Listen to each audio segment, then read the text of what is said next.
好，来乡亲啊，继续来看这个大家拢捌甲有村的艺人蹦车车，讲欠人2亿4千万。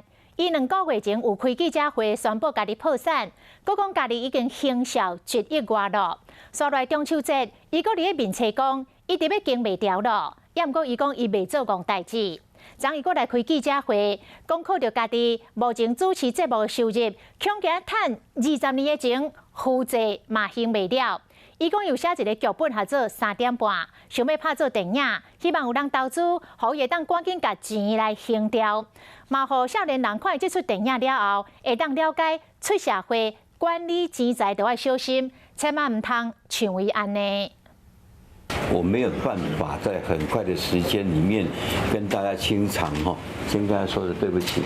要欠2亿4千万的艺人碰车车，搁欠1亿外也未还。对了，加放款的业者会师咧，嘛甲亲戚朋友鞠躬。是让大家心里面可能半低估吧，又不好意思说。我知道大家的给我的这个机会，非常的感谢。因太太健康出问题，人搁伫甲吐笑。伫中秋这日天，碰车车伫面册顶面写讲已经强要挡袂掉啊，引起大家关心。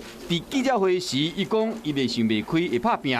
碰车车目前伫三立公司甲8台总共主持3个节目，一个月收入将近120万，也毋过安尼算算的20年嘛还袂了。碰车车嘛讲，伊本身嘛有借人钱，欠伊钱的人，伊希望讲会使摕来还伊。